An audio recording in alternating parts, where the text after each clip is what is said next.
আসসালামু আলাইকুম। আজকে আলোচনা করব সিভিল সার্জন কার্যালয় জয়পুরহাট ৫৪ পদে কয়েকটি ক্যাটাগরিতে নিয়োগ বিজ্ঞপ্তি প্রকাশিত হয়েছে। জিএসসি, এইচএসসি এবং এসএসসি পাশে আপনারা আবেদন করতে পারবেন। স্বাস্থ্য সহকারী পদ সহ দেওয়া আছে এবং জয়পুরহাটের স্থায়ী বাসিন্দারা শুধু আবেদন করতে পারবেন। কোন লিঙ্কের মাধ্যমে এবং কত তারিখ আবেদন শুরু হবে, কত তারিখ আবেদন শেষ হবে, সকল কিছু দেখিয়ে দিব এবং কি সম্পূর্ণ ভিডিওটা আপনারা দেখলে সকল কিছু আপনাদের ক্লিয়ার হয়ে যাবে। তাই ভিডিওটি শুরু করার আগে একটি রিকোয়েস্ট, আপনি যদি আমার চ্যানেলে নতুন হয়ে থাকেন অবশ্যই চ্যানেলটি সাবস্ক্রাইব করে পাশে থাকবেন, আর যদি ফেসবুক পেজ থেকে দেখে থাকুন অবশ্যই পেজটি ফলো করে রাখলে যে কোনো তথ্য সার্কুলার ভিডিও আপলোড দেওয়ার সাথে সাথে চলে যাবে আপনার কাছে নোটিফিকেশন। দেখেন, আমি বলবো যারা সিভিল সার্জন কার্যালয়ে পরীক্ষা দিবেন আপনাদের জন্য সুপার বুলেটিন সাজেশন তৈরি করা হয়েছে। সাজেশনটি নিতে স্ক্রিনে দেওয়া হোয়াটসঅ্যাপ নাম্বারে মেসেজ করে সাজেশনগুলো সংগ্রহ করতে পারবেন এবং বিভিন্ন জেলা থেকে যারা পরীক্ষা দিবেন তাদের জন্য চূড়ান্ত সাজেশন তৈরি করা হয়েছে। স্ক্রিনে দেওয়া হোয়াটসঅ্যাপ নাম্বারে মেসেজ করে সাজেশনটি সংগ্রহ করুন। যাদের হোয়াটসঅ্যাপ নাম্বার নেই তারা এই মতে মেসেজ করে সাজেশনগুলো সংগ্রহ করুন।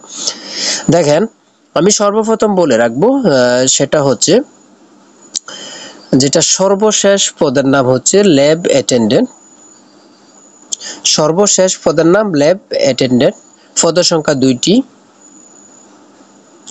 আমি সর্বপ্রথম বলে রাখি নিজ জেলা অর্থাৎ জয়পুরহাট, যাদের বাসা জয়পুরহাট স্থায়ী বাসিন্দারা তারাই শুধু আবেদন করতে পারবেন। দেখেন, প্রার্থীকে জয়পুরহাট জেলা স্থায়ী বাসিন্দা হতে হবে এবং স্বাস্থ্য সহকারী পদের ক্ষেত্রে প্রার্থীকে অবশ্যই সংশ্লিষ্ট উপজেলাধীন ইউনিয়ন স্থায়ী বাসিন্দা হতে হবে। তবে সংশ্লিষ্ট সাবেক ওয়ার্ডের প্রার্থীগণ অগ্রাধিকার পাবেন।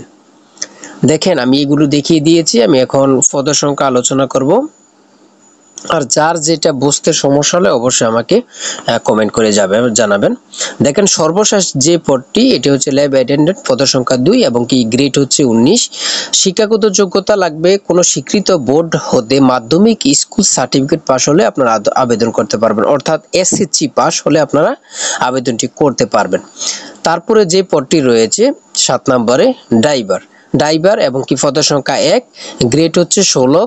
শিক্ষাগত যোগ্যতা হচ্ছে জিএসসি পাস, যেটা junior school certificate, driving licence, হালকা গাড়ি চালানোর বৈধ লাইসেন্স থাকতে হবে। যেটা অভিজ্ঞ সম্পন্ন চালকগণ অগ্রাধিকার পাবেন, যাদের অভিজ্ঞ কম তারাও আবেদন করতে পারবেন। দেখেন, যেটা স্বাস্থ্য সহকারী পদ, এটা কিন্তু অনেক পদের লোক নিবে। স্বাস্থ্য সহকারী পদ সংখ্যা 38টি, গ্রেড হচ্ছে 16, যেটা 9,300 থেকে 22,490 টাকা পর্যন্ত। শিক্ষাগত যোগ্যতা লাগবে কোনো স্বীকৃত বোর্ড হতে এইচএসসি অর্থাৎ উচ্চ মাধ্যমিক সার্টিফিকেট পাস হলে আপনারা আবেদনটি করতে পারবেন। তারপরে রয়েছে অফিস সহকারী। আমি কিন্তু সবার লাস্টে দেখিয়ে দিব কোন লিঙ্কের মাধ্যমে আপনারা আবেদন করতে পারবেন এবং কি আবেদনের শেষ তারিখ, আবেদনের শুরু হবে কখন, সকল কিছু জানিয়ে দেব। দেখেন, 5 নম্বরে রয়েছে অফিস সহকারী কাম কম্পিউটার মুদ্রাক্ষরিক, যেটা পদ সংখ্যা 2 এবং গ্রেড হচ্ছে 16। যেটা শিক্ষাগত যোগ্যতা লাগবে কোনো স্বীকৃত বোর্ড হতে ন্যূনতম উচ্চ মাধ্যমিক সার্টিফিকেট সমমানের পরীক্ষা উত্তীর্ণ, কম্পিউটার চালানোর দক্ষতা, টাইপিং এ বাংলা প্রতি মিনিটে 20 শব্দ ও ইংরেজি প্রতি মিনিটে 20 শব্দ, যাদের অভিজ্ঞ আছে তারা আবেদন করতে পারবেন। তারপরে রয়েছে কোল্ড চেইন টেকনিশিয়ান, পদ সংখ্যা 1 এবং গ্রেড হচ্ছে 15।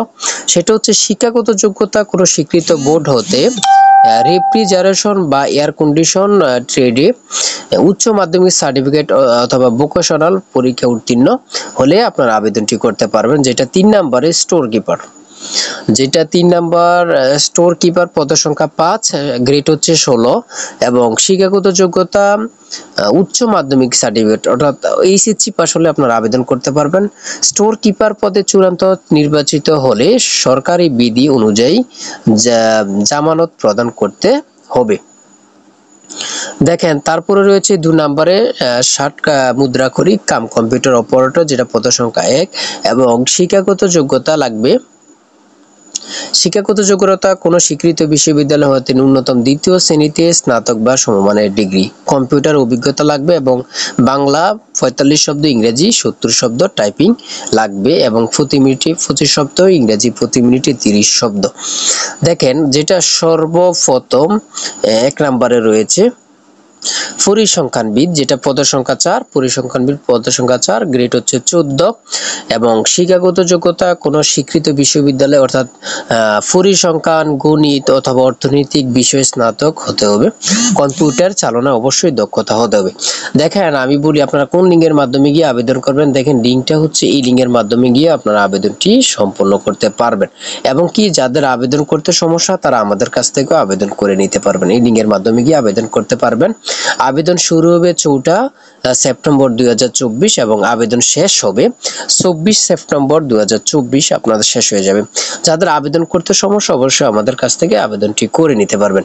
তাই যার যে কোনো সমস্যা আমাদেরকে মেসেজ করুন এবং কি হোয়াটসঅ্যাপ নাম্বার দেওয়া আছে, যে কোনো সমস্যায় তথ্য সংগ্রহ করতে পারবেন। সবাই ভালো থাকবেন, সুস্থ থাকবেন আর অবশ্যই আমাদের সঙ্গে থাকবেন। আল্লাহ হাফেজ।